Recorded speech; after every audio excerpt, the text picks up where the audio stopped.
kalikasan, the environment. So, nabalitaan po namin na Epe, you are Police Major Robin Martin. Robin Martin. Yes. Okay. Major, napakaganda pong aktibidad ito na dapat pamarisan. Hindi lamang po dito sa Sierra Madre, kahit na po doon sa parting baba, ay dapat hindi lang maumpisahan kundi dapat sunod-sunod yan taon-taon na magkakaroon po ng tree planting. Sa inyo pong lugar, kumusta po ang tree planting? Paano sinusuportahan po ng kapulisan? And in addition to that po, yung situation, halimbawa yung weather. So, unang-una po sa lahat, nagpapasalamat po kami siyempre sa One Movement dito po sa grand launching ng tree planting ng 1 million trees and bamboos to protect Sierra Madre mountain range. So dito po sa Siniluan, Laguna,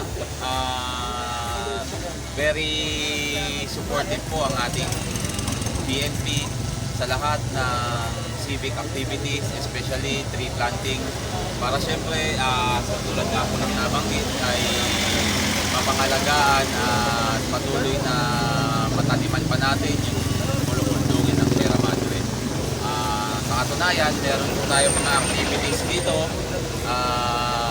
Halos every week meron po tayong kinakandak na tree planting in coordination with our municipal DNR officer. And syempre yung ating mga barangay na LGU. katuwang po natin, and even the LGU headed by our Municipal Mayor Honorable Patrick Elisa Morago.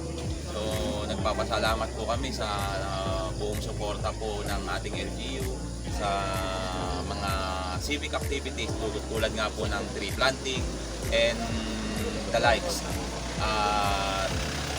Makakaasa po na ang PNP Siniluan at ang mga karatig bayan po dito sa baybay ng Laguna ay laging nakasuporta po sa mga ganitong gawain.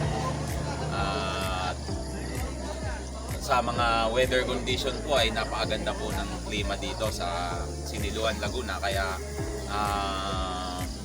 mas madali nating mapangalagaan yung mga itinatanim po natin. Actually, hindi na po tayo sa tree planting lang. Nandun na rin po, kasama na rin po sir yung nurturing ng mga tinatanim nating mga puno. In a while or in a month or two, lagi po nating binibisita yung mga tinatanim po natin to ensure na nabubuhay. Hindi po natin itinanim basta at pinababayaan na lang. Tama po yun. So, hindi lang po siya tree planting but tree growing. Yes.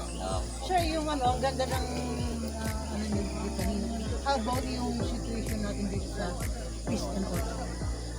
When it comes to peace and order po dito sa Siniluan, Laguna, generally peaceful po ang ating bayan sa mga panahon na ito.